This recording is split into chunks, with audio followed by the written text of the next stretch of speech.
And that's another common theme of the greats. Like they don't do anything. They don't hit the ball 140 miles an hour, right? They don't throw the ball 95 down to second base. Like they're just good way more often, right? Like they don't have that third gear that nobody has. They're just always in that high gear, more consistent than everybody else. And that's what he's able to do, man. It's really fun to watch. What's up, everybody? Welcome to the Backpick Podcast. I'm your host, Brett Thomas. Today's guest is Zac Livingston. Zac has spent the last 3 years as the catching coordinator for the Seattle Mariners. He's been recently hired as the minor league field coordinator for the Pittsburgh Pirates. That's been a great talk in terms of delving into a lot of stuff he's done in the minors with all of his guys the past few years. Talks a little bit about Cal Raleigh. He talks a little bit about what he's got coming next with the Pirates. Hope you enjoy it.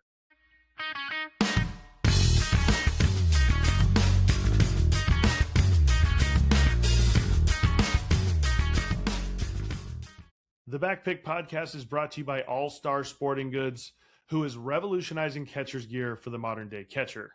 If you're interested in a discount code, DM us on any major platform or shoot us an email at info@catchingacademy.com.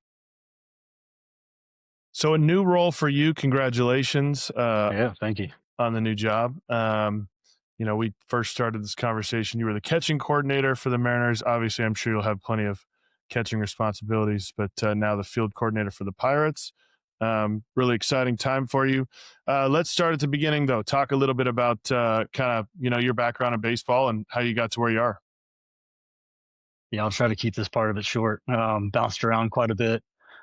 Grew up in North Florida, just kind of grew up just like anybody else, just playing, a bunch of different sports, mostly baseball. Dad played ball just like in high school and kind of got into college a little bit, but, just a local junior college. And so that was my first kind of influence in the game, was just through my dad and watching games and throwing in the backyard and all that kind of stuff. So ended up moving out to parents moved out to Phoenix, went to high school, went to junior college out here. Was mostly a pitcher through high school. Went to junior college as a pitcher as well. D2 in South Carolina as a pitcher as well, and then didn't start catching really again from like middle school time until my senior year of college.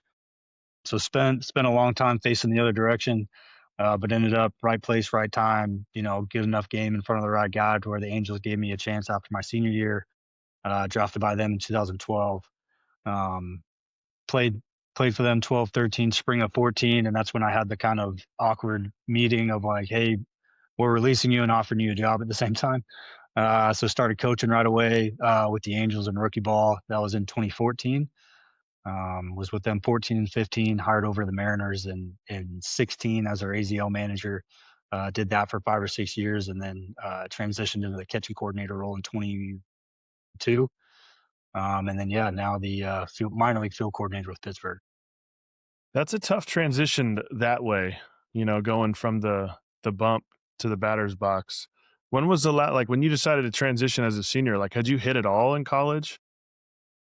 Very sparingly. Not really, to answer your question. It was, I remember junior college, it was like our first baseman. It's typical JUCO, right? Like first baseman was another starting pitcher. And so when he pitched, I would play first. And so that was like the once a week that I'd get into games. And that was just sometimes because we had another kid that played first as well. So very sparingly, never really took it serious. And then, it was, I walked in, I didn't end up wanting to go back to the school I went to my junior year and moved back in with my parents in Phoenix. And I was like, man, I don't really have any options, but I want to play my senior year. And Arizona Christian had just had their first season the year prior. And so my dad's like, they're probably not any good. Like, you could probably go play shortstop and hit leadoff and pitch whenever you wanted. Like, why don't you go over there? And I didn't know anything about him. And there was a new coach that came in that year from USC, Will Wilson. And I just got admitted, submitted all my stuff there, got accepted, started classes before I ever even talked to him. Finally went in, found him in his office, and, he was still trying to get situated as well. And I just said, hey, coach, I know it's not usually how college programs work, but can you give me a shot? I just want to play my senior year. And he kind of looked me up and down. He's like, what position are you? I thought, I'll pitch. Right-handed, I'm a pitcher. And he's like, well, I don't need any pitchers, man, but I need a catcher. And I was like, man, I don't know anybody. He's like, no, I'm talking about you. Have you ever caught? I was like, yeah, back in middle school and caught bullpens for other guys, just kind of throughout the years. But And he's like, well, if I'll come let you throw a bullpen for me, but I want to see you catch a couple too. And I was like, man, this guy's looking for a bullpen catcher. I'm not interested, but that was kind of my only option. Mm-hmm. So did that for a couple of days. And then he's like, tell you what, I'll let you keep coming back out, but like, you're going to catch. He's like, meet me out at the field early every day and we'll go through what we need to go through. And like, I want to teach you how to catch. I was like, all right, if that's, if that's my only chance. He's like, yeah, that's your only chance. So then, yeah, man, I owe him a lot that year. He spent a ton of time with me, taught me a lot. Um, he played up to AAA and had an interesting kind of minor league career. So kind of picked his brain a lot, on the pro side, and kind of was my first real glimpse into the pro game. And like I said, spent a lot of time with me. Owe him a bunch. Owe a lot to him, but yeah, he helped me a lot. Helped me a lot my senior year. Super cool. But I think that's the first time I've ever heard somebody say, "Oh, we don't need pitching." Well, I think it was more like all my pitchers are returning. Like I just really need a catcher. Yeah. Yeah. So, but he wasn't wrong. They had some good arms that year. But yeah, he needed help behind the plate. Pretty impressive. You spent 1 year catching and then parlayed it into a pro contract. Yeah, I like I said at the beginning, I think I just had a good enough day on the right day, in front of the right guy. There's probably a scout there to see somebody from the other team, um, and ended up circling my name for some reason. And that part of the draft comes in the 34th round, and we're like, what do we need? Who hasn't had a draft pick yet? And they throw that guy a bone, and so right place, right time. I love it. So, you've been with the Mariners for 3 years as the catching coordinator.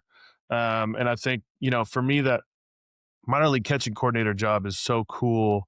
You're kind of seeing an array of kind of different levels of players, right? Guys been in organizations for a long time, guys fresh to pro ball. Talk a little bit about that first interaction that you have with a catcher, just to kind of feel them out and kind of where your process would be from there. Yeah, early on, it's a lot more about like slowing them down. These guys come in and they're eyes wide and asking a ton of questions, and you try not to give them too much. At least I try not to give them too much at the beginning and just say like, hey man, go. I didn't, we drafted you, but I didn't. I've never seen you play, right? So you go out and just play. Just show me why you got drafted. Show me why the scouts kind of recircled your name. And a lot, they want to get going and they're ready to learn and change and all this kind of stuff. And it's amazing how many times you start watching a guy, and in the draft, whoever, scouts or whatever, their numbers kind of reflect a limitation in a certain area. And you ask them like, hey, you can watch. A lot of times you can just watch some film on them from college or coming through, and you can kind of pick apart some things that you think might help them. And it starts with questioning of like, hey, why do you do it this way? Was this something that was told you were told to do in college, or do you do it that way? And a lot of times it's like, no, they made us do it that way, right? And then it's like, well, if you could catch however you wanted, like whatever's most comfortable, how would you do it? Well, I would do it this way. I'm like, all right, well, try that. Let's see how it looks. We don't know till you try it. So, getting in-game feedback from what they've done, in college, what makes them super comfortable, and what they think that works better for them, right? Seeing that in those games in that first little bit, if we can get them into games right away, right out of the draft or as soon as possible, we can kind of go into the off season, come into spring the next year with a little better game plan of what works for them. But a lot of it's, man, it's just pulling back and just say, go play. I'm not going to give you too much right away. Um, Even though, they ask and ask and ask and ask, and I get that we were all there, right? Like we get to that point and we just want to know like, what do you got? What'd you see? How can I get better?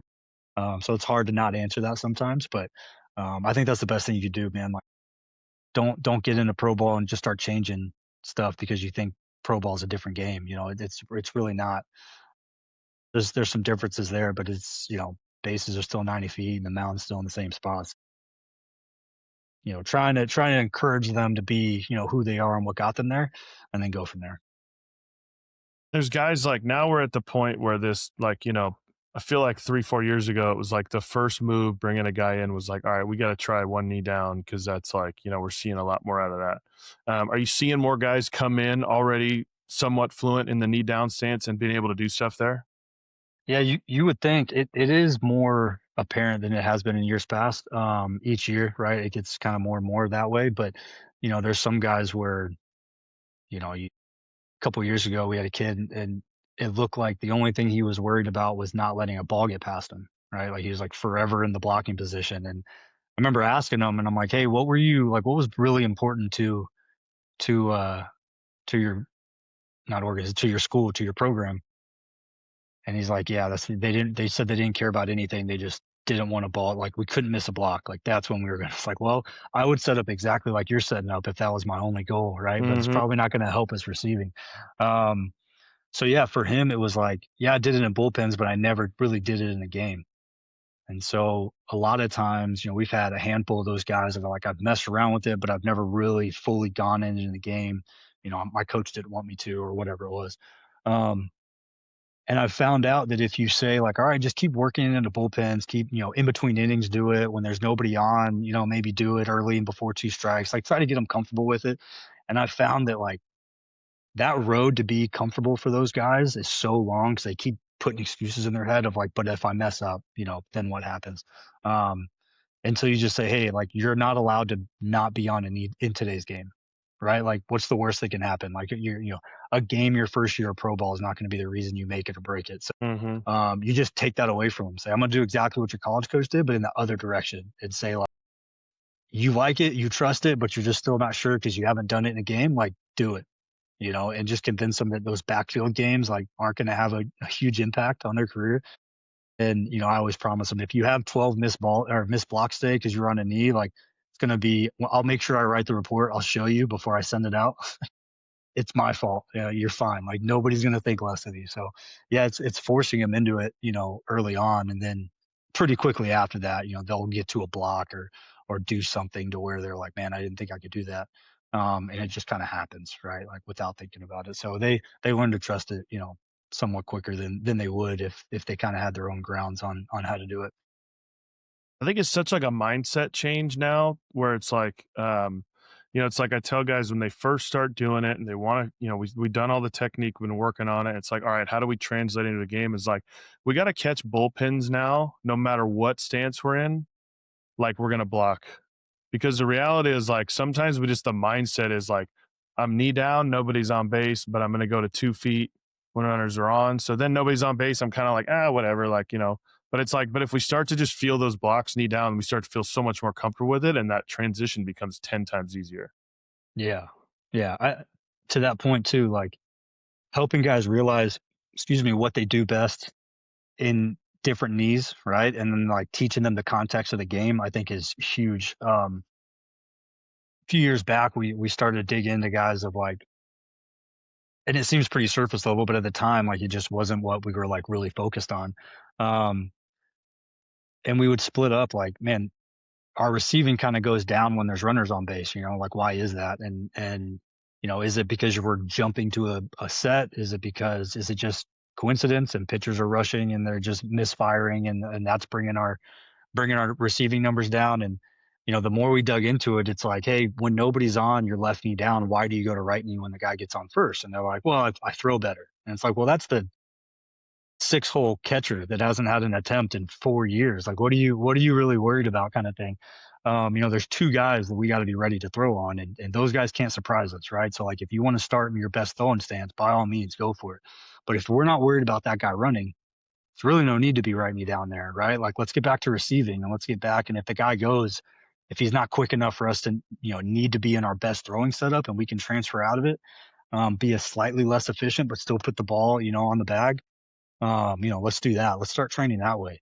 And then that just comes in of like, hey, randomly during bullpens, like your sole thought is, left knee down or whatever your best receiving position is, right? Like we're going to try to rip and stick everything, that we can in practice, game like there.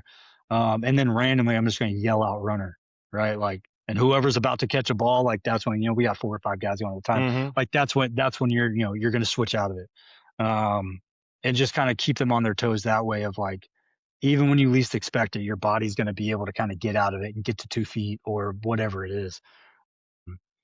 And even if we're slightly slower, left knee down, throwing to second base. If it's a guy that we're not really worried about, we probably have time, or the guy's got the bag because he shuffled, jump, vaulted, and is Mm-hmm. 3/4 of the way there already, and it doesn't really matter what position we're in. But yeah, kind of exploring different stances like that, and just kind of helping them learn, what their best setup and stance is, for different parts of the game. And hey, man, if it's an important runner on third base, late in the game, and that guy, your pitcher on the mound's got a splitty and it's an 0-2-1-2 count, like, I don't really care about throwing or receiving at that point, right? Like, Mm-hmm. that's a swing and miss pitch. We're not ripping that pitch anyways.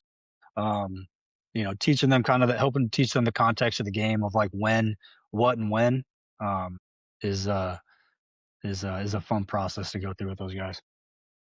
It's amazing to hear you say that. That's exactly the conversations I've had with guys where it's like, oh, I just, right knee down, I'm really struggling to block, to my right because my mobility is not as good on that side. I'm like, okay, well, why? Well, like, runners on base. I'm like, what does that mean? Like, well, I got to throw. And I'm like, dude, like, we gotta go the backwards way. Like, where do you receive the best? Let's try to figure out how to block there.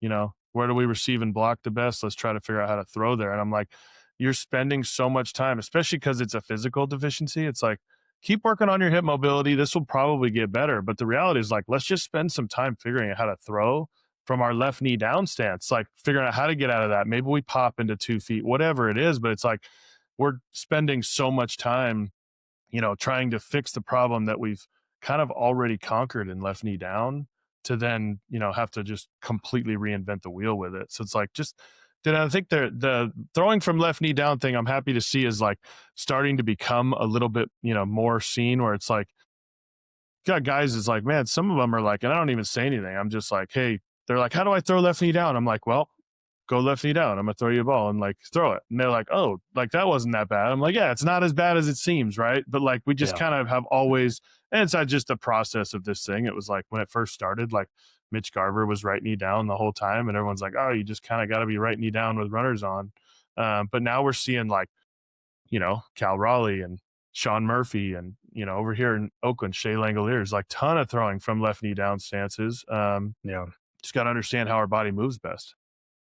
Yeah. And to that point, like we try to tell guys of like, you got to understand, right? Like what you said, understand how your body moves best. Like, what's your best bolt, right? Like when, the fastest guy in the league, whatever league you're in, is on first base, and that out of the 40 attempts he's had this year, 39 of them are in the first 2 pitches. You better be starting in your stand. Like, you better be in that setup of like, go, like looking down at him, like, go, I dare you, go ahead. Like, I'm ready. Right. And then get into, whether it's a kick out or whatever to receive. But like, knowing that and then being able to like, all right, so when you're not expecting him to go, how do you get back to your best setup? And I think a lot of guys don't think they have enough time to get from one setup to the other. And a lot of that comes from like, well, I'm not going to receive the pitch as good as I want to. And I'm like, yeah, I really don't care. Right. And you see the wide eyes of like, what do you mean you don't care about receiving?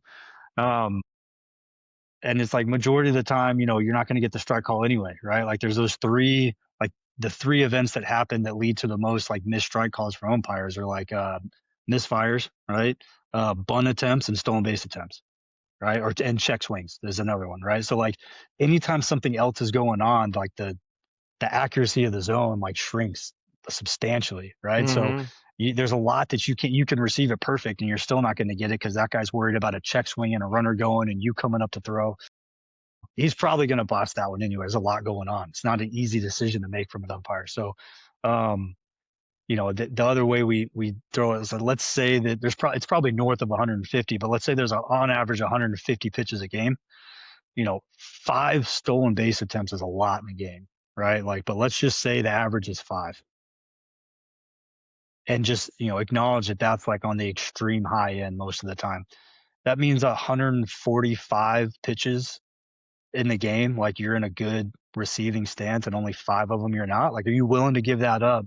You throw out one of those guys, and that's just as valuable as stealing 4 of those 5 strikes, right? Or 3 or 4 of those strikes, which like probably isn't going to happen anyway, just based on what actually happens in games. So like, you sell out for those 5 opportunities, to throw the guy out, knowing like as soon as you do the run value of that, personally for my own stats, right? Like my defensive numbers will jump more giving up those 5 on the receiving side to try to throw out 1. If you throw out 2, like, you know, you could botch a couple 90% strikes and still be ahead, right? And so Totally. it just kind of gives the last thing we want guys thinking in game is like that way, right? But it does give them the freedom, and it kind of releases them of like, okay, I don't have to be perfect, stay in there for the strike and then pop up and throw. And I think that's where a lot of guys get really choppy, and they're just like, I don't like throwing from this knee down or that knee down, because they're actually thinking about receiving, and not just selling out for the. Yeah, I mean that like we always end up these conversations like, and throwing is important, right? I mean, that's the thing is like, it is important, and it is important for teams that are going to win a championship, because when it comes down to the playoffs and, the infamous Dave Roberts stolen base, like everybody in the world knew he was stealing. I mean, like I go back to that 18 inning game last year, Mariners and Tigers, where it's like, man, Cal Raleigh threw a guy out, big time throw out, extra innings. Dingler answered, threw out somebody big time. Those are big time plays, right? Yeah. But again, we kind of all knew that was coming, and they again went to their A move for that situation. Not like, okay, slider, get to here, be in this good position, receive it if it's in the dirt block, and then I'll get to throw. It's like, no, that's the time to do it. But we don't need to be there every single time a guy's on first base. Yeah. Yeah, no doubt. Like you mean you said it, but it's knowing those moments, right? Like when everybody in the stadium knows like this guy's going, like Dave Roberts is in the game to run. Like if you're in a receiving setup and not just daring that guy to go, right? Like you're not paying attention to the game. So like that switches to the whole baseball IQ, student of the game type talk that, catchers have to be, just as good at as anybody. So yeah, that's a longer conversation there though. How do you help them find those? Because I mean, obviously, you guys have more metrics to kind of do it. Are you throwing them in situations where you're like, "Hey, we're going to receive, this week I want you to just receive left knee down. Let's see what the numbers look like. Next week you go right knee down, and we see what the numbers look like. Let's look at blocking. And do they take the time to like just do it, or are they immediately kind of feeling what feels good and mixing it up?" Yeah, it's all contextual, right? Like, some guys we do that with of like, hey, just for the next couple of weeks, like try it out. Like, let's get a sample size of like how this works. Um, and it's the same point, it's the same conversation as what I was referencing earlier of like, if your receiving numbers dip, like it's okay for 2 weeks. Like if this doesn't work and we kind of regress a little bit, like everyone in our system knows that you're working on something, right? Like they're going to see that and not just think. I mean, a lot of guys think like, well, if this makes me struggle, I'm out of a job, right? Or somebody's going to leapfrog me. So they don't take that chance to like try something out in game. And there's times where it's like, hey, we could get 4 games into this and be like, this is a terror, like abort. We're not going to make it to 2 weeks. Like let's change it now. And so, like I said, it's all contextual, but it's, certain guys need to explore, and other guys, it's like you can just see that they kind of move in and out of stances kind of on their own already. And you just go back and pick apart, like, hey, what does your numbers say when you're left knee down? What do your numbers say when you're right knee down? How do they separate and how do they split up when you kick out versus not kick out, right? And so, you kind of the guys that kind of mix in and out everything, you can kind of, halfway through a season, or if they already have a full season under their belt, you can go back in and dig into all that and kind of help them find the answer of like, hey, this really doesn't help you. It doesn't really add anything to your game. It just puts you in a worse position because half of your missed blocks actually come from this, right? Like you're kind of at you're kind of hitting right at zero gain receiving wise, and it's really hurting you blocking, or whatever it is, right? So like just being able to dig into those, and then maybe finding a guy that you think moves similar to him, um, similar body type, similar mobility, similar just overall ability, to compare them to, that we can get even more data on, just because if you don't have that, those systems at the fields you play on, comparing him to guys that in the big leagues, to where they do have all that data and stuff on, of like, hey, you move very similar to this guy, you have a very similar move, and like there's a reason why he doesn't get into this position. Maybe something that we should try to eliminate, or just try to adjust a little bit.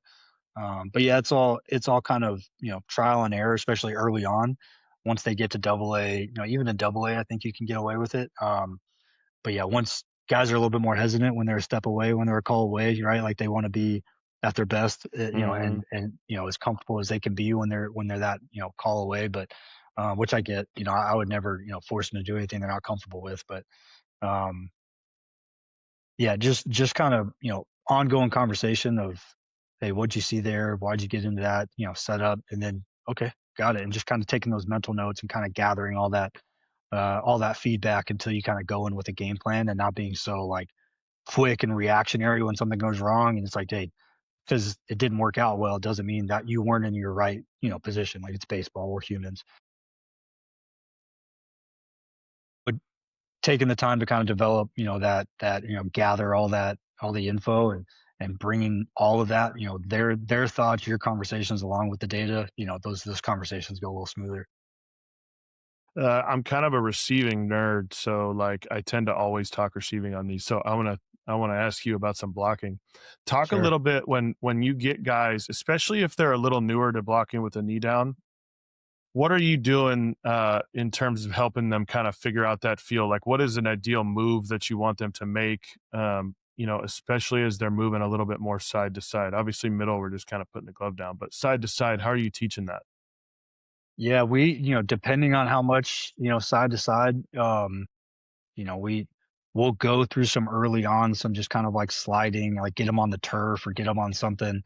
Um, that like ice mat that somebody brought up at CatcherCon, that was the first time I'd seen that. I think that's awesome. I think it's like a Yeah, hockey thing, right? I need to write Um, that down again. yeah, that like ice mat, I remember writing down and thinking about. So, that's similar to where it's like, hey, even though it's going to help you slide further than what you're actually going to slide, your bet, like if you slide further right than left, you're probably better going right than left, on dirt, right? Like it's just kind of like if on dirt it's only maybe an inch or two difference, like that's gonna expand it a little bit. It's gonna make it Mhm. more obvious. So in my head, like having not ever used it, like in my head, that's kind of where I'm like planning on or thinking about, early on kind of using it. And then a lot of it's just like, it's kind of like hidden cues, right? Like I could go through every cue in my bank until something works, but like you're probably going to figure it out on your own a lot quicker, right? So like catching the same way, like I would love to be able to tell you like here's generally what works with guys, but like let's just go through the gauntlet of stuff and you tell me what feels better, what you're freer in, and what's allowing you to move under somewhat control. Sometimes it's out of control, right? We're just trying to stop the ball. But if we can figure out which, what setup is going to be either side. Now we have what, we can get into depending on if it's a righty or a lefty or which way the ball's going, the break's going. Um, which leads into more of like, I think college programs are still, all about block with your chest, keep it in front, corral it back in. Um, and they start trying to block things like way out of their frame that they probably have no chance of doing. So I think a lot of guys have to learn how to pick and just paddle. Now, I got to be careful if like I don't love the paddle way outside of our frame, like get anything on it, right? But like guys are Mhm. starting to paddle like very easy picks. Um, catcher's gloves aren't meant to paddle and keep a ball straight in front of us, right? Like there's all kind of curvature on that glove, so like can bounce anywhere. And there's some Mhm. easy picks. There's some easy picks that I've seen some catchers just paddle and just kind of keep their glove open and try to smother, and it kicks off the thumb or the finger, and it rolls a little further, and that guy advances. Where it's an easy pick, man. It's right in front of you. It's right behind the plate. Just catch it. And if the guy's going, like we got him, or we had a chance at least. But I think I'm starting to see not only with our guys, but I've seen it, from other teams that we've played too as I've traveled around. Like guys are starting to paddle everything because it's just the new thing as of the last couple of years of just keeping the glove open and paddling. I think there's a time to paddle, but I think that we're starting to see like a over correction of like paddling than just picking.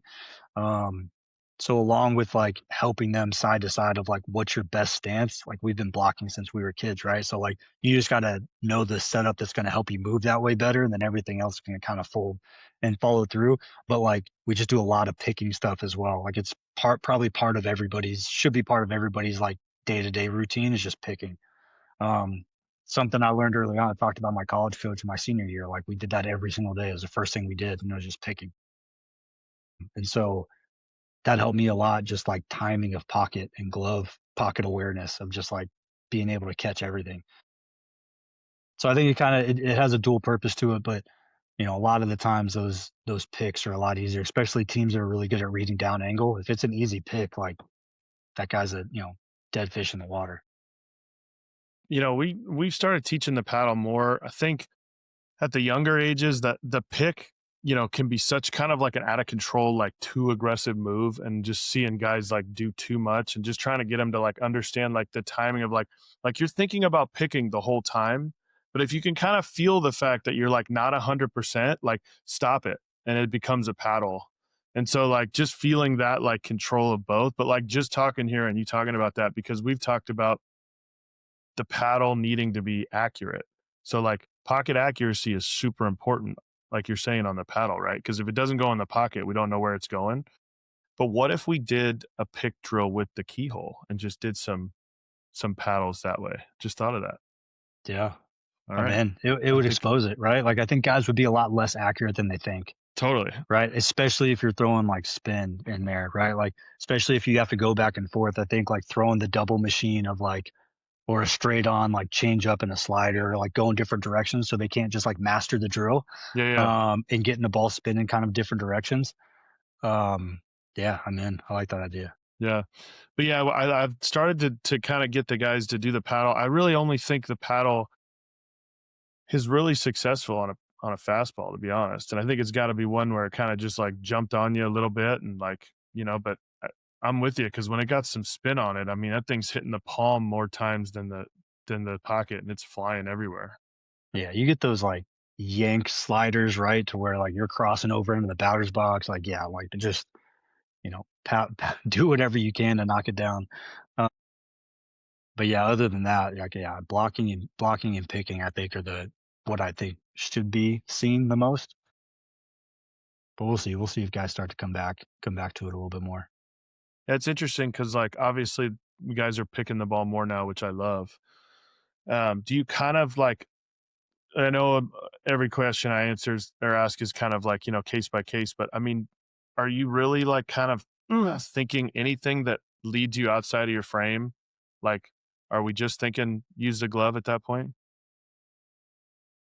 As far as like paddling outside your frame, Like pick, paddle, whatever. Like, I mean, from the knee down stance, like, I mean, obviously guys realize their range is way better than they could ever imagine from a knee down. Everyone right? thinks they can't move, but for the most part, like at your level, especially with how much velocity and spin is on everything, it's like, are you just like, hey man, if it gets outside your frame, are we just gloving everything there? Essentially, yeah. I mean, Yeah. especially if it's towards the direction you're anticipating the break, right? Like this ball, especially in a you know when you're ahead in the count, two strike, put away pitch, like that this guy's either going to nail it on this corner or he's going to sweep it way off the plate. Mm-hmm. I just have to be ready to go that way. Like if I just think about I'm going to receive this and just like open, especially to the glove side, like opening up your glove that way and trying to pick everything. Um, Not ideal, I think, to a certain extent. I think that we can anticipate moving where the misses are, and where it's not, then it's all just get your glove on it. Um, but if you're thinking about kind of being able to move both ways, I think in the back of your mind, you're like, all right, like two strikes, I got to be ready to block like wherever this thing goes. When he does clip the edge, you're not going to be ready for it because you're thinking about moving side to side. So, yeah, I think that you we train going towards the miss, like going chasing the break, right? Like going further in that direction. So that's typically the miss, or it's just spun up an arm side for sliders and sweepers. Um, but we're really worried about kind of moving that way, and any other direction, you're just whatever you can do to stop the ball, it's a successful block. For sure. And I think that's the piece of it that I like to pick now added where it's like a successful block is that the guy didn't move up. It's Right. like, man, if the ball's in our glove, like it's a massive advantage for the guy not moving up. And too many times it's like, like keep the ball in front of me. Like, okay, great. But like that ball goes 10 feet in front of you. Like it doesn't matter. You kept it in front of you. Like we got to Right. actually keep the guy from moving up. Yeah. those ones that are ugly, that are this side or that side. I love when guys come back to the dugout and they're just like, "Oh, that was an ugly block." I'm like, to your point, the guy didn't advance. It's a perfect block. Like nobody's ever going to Totally. remember that it's an ugly block. They don't have to feel perfect because there's sometimes where you're anticipating it in the dirt and you're like, "Oh, perfect," and like it all unfolds. He kind of gets down on the ball, and the guy makes a great read and it hits off your shoulder or the plate or something, the guy advances. It's like that may have felt good, right? But it wasn't successful. So yeah, talking to guys about like what feels good and doesn't feel good, it's like doesn't really matter, right? Like did the guy advance or not? And that's really it. And like embracing like when like, it doesn't look good or feel good, but you got it done. It's like I wish like talking to hitters, the guys about their hitting sometimes where I'm just like, like I wish somebody would come in one day and be like, dude, I felt like shit at the plate and I found a way to go 1 for 3 with a walk yesterday. It was fucking sick. Right. Cause like that's a Yeah. good day. Like when you're feeling good and you go get 3, 4 hits, like great. Like, but Right. like the guys who are really good are like, dude, I couldn't see anything yesterday and I found a way to get a knock and a walk. Like I'm fired up. Like, yeah. So takes me back to like our some of the hitting guys in Seattle, like would say this all the time. You're gonna have those days where you're like, dude, I just feel like I can't do what I'm good at doing. It's like, okay, that's normal. Like, we're not going to try to like mentally trick your mind into thinking that you now can do that, right? Like, Mm-hmm. especially if you're not feeling good and you're a lefty with, you know, Scooble on the mound or something, right? Like, you're already at a disadvantage. But what can you do today? Right? Like, if you can't be your A self, like, what can you do today? Like, at your worst, like, since you were a kid, what are you really good at doing? Like, oh, as a lefty, like, oh, I can see it deep and just slap something towards the 6 hole with the best of them. And if I do that 4 times a day, maybe I get a single out of it. To your point, like maybe I'm seeing it deep so I can lay off some stuff or whatever it is, right? Like what can you do today? If you typically drive the ball out of the park or into the gap and you're a, doubles damage kind of guy, and you don't have it that day, trying to force yourself into having it, right? Like, what can you do today? And the same, Mm-hmm. yeah, same thing behind the plate, right? Like, man, I just don't feel like I can do. Okay, so what can you do today? What can you do in your sleep? Like, go do that. You're probably gonna have a pretty decent game rather than trying to fight yourself to try to get back to like the perfect version of yourself. But yeah, something just I like that. I like that topic. Just talking to guys about if you can't have all of it, what's your backup? Because you need to have it. You're not going to be all there every day. Totally. Totally. Tell us a little bit about Cal Raleigh. I'm intrigued. I know you've been around him a little bit and obviously I think the greatest thing that he's done for the game of baseball is solidified that the knee down stance is here to stay. I mean, when we talk about like guys on 2 feet back in the day, like ain't none of them ever had a chance to hit 60 home runs. I mean, no shot were they physically going to be able to go and hit 60 home runs. So just what he's like, and obviously to be able to catch every day and hit 60 home runs, like what goes into that? He's special, man. Like there's not many wired like him. He's been that way since Seattle drafted him, right? Like he was very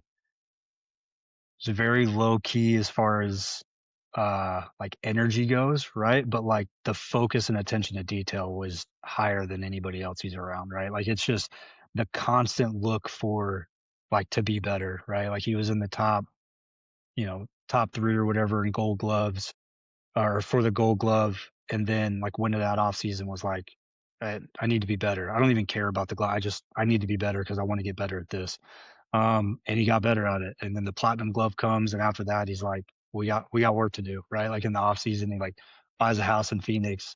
Um, he's bouncing around to do all the superhero stuff that he does, right? But like still finds like all the time in the world to get with the people that he needs to get with, um, to continuously get better, right? Like I think that's the common theme of like the greats in any sport. Like it's not me comparing myself to you. It's like can I improve myself? Like it doesn't really matter what anybody else is doing. And he epitomizes that better than anybody I've ever seen, right? Like it doesn't really matter. Platinum glove, 60 homers, like it really doesn't matter. Like if he'd have won the MVP snub, if he'd have won the MVP this year, like he'd have gone into the offseason with the exact same mindset. And like that's what separates him to where he's never not gonna be the first one at the park, right? Like he's got he's got the trainer on speed dial, right? The guy he works with every day, and doesn't matter what time the first bus is, right? Like he's texting him of like, hey, let's get there at this time. I need this, and he's not, as far as like routines go, like he's an expert at routines, right? Like he prepares himself the right way every single day, but he's not like particular to one set. Like, what do I need today? Right. And I'll worry about tomorrow. Like, what do I need tomorrow? Do we need to do something different the following day because of something else? Right. So like being able to be adaptive, being able to just kind of like know himself, know his body, knows what he needs. Um, can I take away from time in the cage to, do more here or whatever it is, man. Like was fortunate enough to see him in season last year for a series, and like just kind of watching him from afar, just kind of being in the corner and trying to just kind of watch and see what he did, man. Like it was just nobody else was doing, what he's doing. And it was not that nobody else was working, but it was just like the attention to every little tiny aspect of his game, like seems so natural for him. Where a lot of guys have to like have their schedule and go through it and they get exhausted. And it's just kind of how he's wired. Yeah, to your point about the one knee, like yeah, it's probably to stay. He gets to 2 feet quicker from random positions better than most. He's just good at a lot of different things, right? And he's just locked in enough to be consistent with it. And that's another common theme of the greats. Like they don't do anything. They don't hit the ball 140 miles an hour, right? They don't throw the ball 95 down to second base. Like they're just good way more often, right? Mm-hmm. Like they don't have that third gear that nobody has. They're just always in that high gear, more consistent than everybody else. And that's what he's able to do, man. It's really fun to watch. Man, that's so great. I love hearing that. He's just does it good more often. There's everybody's chasing, great so often. It's like, God, dude, just be consistent. And you're consistent in your, practice and approach. Like obviously it's gonna translate, and it's a common theme with all those guys. It's like anything, man. Like, how many hitters, I don't know the numbers, right? But it's probably something like how many hitters have hit 300 over a season, right? Like not many, but like there's a good bucket of them, right? How much does that drop off to guys that hit 300 for their career, right? Like that's the difference. Like Mm-hmm. everyone has probably hit 300 at some point in their life, right? But like how often are you doing that? Like how often are you getting to like your peak self? Um and like that's what, yeah, those guys aren't hitting 400, right? They're not hitting 500, the greats, right? Like they're still, 300 to 320, right? Which is like doable for a handful of Yep. guys, right? But to do that for a career, man, like you just don't see it. So it takes a whole nother level of dedication and focus, and not making worse of um bad moments, right? And not putting too much stock into them of like, doesn't matter how good or bad you feel, you could still go 0 for 4 or 4 for 4 that night and moving on to the next day. Also good about just like giving back too, right? Like he's already in that position to where like he would never put himself in the categories that he's in. Uh, but like in spring, like he's out there for early work every day. He'll stick around to, help out some of the younger guys their first couple years or first year major league camp. Like he's available, he's around. He's always willing to jump in and help and kind of show them, not like, hey, this is the way. This is just like, here's how I do it, and it's an option for you. He's had guys do that to him, throughout his career. And you can already see him kind of, even though it's like pretty early on in his career, he's already kind of getting to that veteran type stage of being able, like, really enjoys helping out the younger guys and giving back, and he's not closed off to anybody. I love it. Yeah, he's man, he's special. It's crazy though. You think batting average is ever gonna be an important thing again?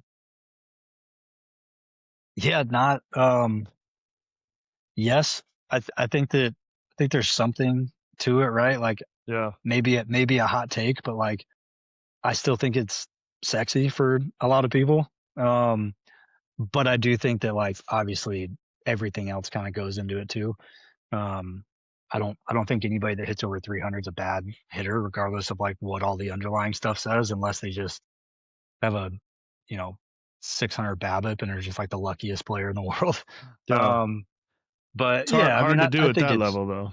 yeah, it is. Yeah, it Yeah. is. But But yeah, I think the 300s and everything of like guys, everybody's shooting for, the difference of 15, 20, 30 years ago, how many guys hit around 300 and over 300 compared to now, right? Like, I don't think it's ever going to flip back the other way.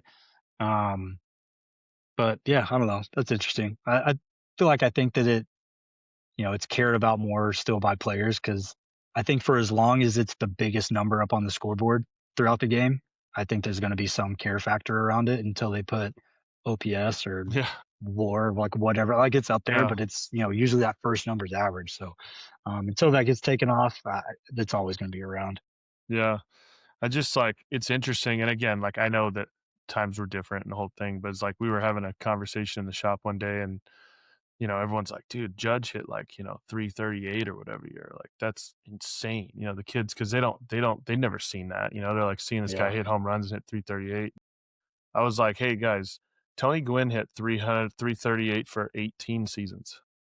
Like his career batting average is 338. Like we had guys like that where it was so different in terms of like getting hits and there's like arguments the other way. Like Ichiro hit so great, but like he didn't walk much. So like his on base percentage was like comparable to some guys who hit 200 something and things like that. But I think you're right. There's got to be a middle ground, to some of that, right? If you're going to get on base more, you got to strike out less and you got to get some more hits, right? And Tony Gwynn was the master at all that, right? Like, not only did he hit, but like go back and look at his strikeout numbers every Stupid. year. Stupid. It's crazy between Tony Gwynn and Barry Bonds. Like anytime numbers and stats come up, like you could think that you've seen all the crazy stats, and then something else Yeah. pops up, and you're like, Yeah. what? There's no way that's real. And you go back and look it up, and you're like, my goodness. Yeah, I know. those guys are freaks. I tell the kids that haven't, never got to see Bonds, I'm like, yo, I got a fun experiment for you. Go to baseball dash reference tonight and type in Barry Bonds, and it will look probably better than your MLB The Show numbers do tonight. Like, it's insane. Yeah, no, that was yeah. Me and my dad actually send each other back anytime we see something crazy like that. Like we have a constant. Most of our text messages are like Tony Gwynn, Barry Bonds, like Greg Maddox's walk numbers that didn't Yeah. include his intentional walks, right? Like, I mean, it's you go back and look at some of those stuff, and you're just like, this is insane. No, that was great. That was a good era. But, Yeah. I appreciate you coming on. I don't want to take any more of your time. But, if you've listened before, our last segment here, it's called Baseball Bites, presented by Black Bear Diner. I'd like to hear where your favorite place to eat is along your baseball journey. One place that sticks out to you. Can I have a couple? Yep. No, a couple's Okay. okay. Southern Kitchen up in Tacoma is my favorite breakfast spot of anywhere that I've traveled. Southern Kitchen Tacoma does it right. If you like some good Southern comfort food, nobody does it better than the farthest place away you can get from the South in Tacoma. But man, they kill it. I'm assuming that family's from the South somewhere, so they brought some good home cooking with them to Tacoma. And then I went to it's either called Dai Du or Dai Due. It's Daidue. It's in Austin. There's a AAA park there that our AAA team plays. I went there. I've been wanting to go there for years, and finally went this past season and ordered way too much food because I wanted to try everything. Everything on their menu is unbelievable. If you're in Austin, Dai Du, Dai Due. Jesse Griffiths, the head chef there. It's his restaurant. If you can't tell, I'm a foodie. I know like the ins and outs of everything, but um, he's on a popular uh, hunting show I watch with Steven Ranella, Meat Eater. He's on a lot of the Texas episodes with him fishing and hunting, and they always cook up something. So he's a chef, he's a butcher. Everything on his menu is unbelievable. But that's his restaurant there in Austin, Dai Du or Dai Due. Excellent. If you're ever in the area, stop in there. You won't regret it. Love that. Awesome, man. Well, thank you so much for being on, dude. I appreciate your time and best of luck this year with the new gig. Yeah, thank you, man. I appreciate the time, man. This was fun, man. I enjoyed it. Good luck, dude. Thanks. Hope you enjoyed nerding out with us today. If you did, be sure to like and subscribe on all major platforms. We'll be here every other week talking about the greatest position in all of sports. Take care.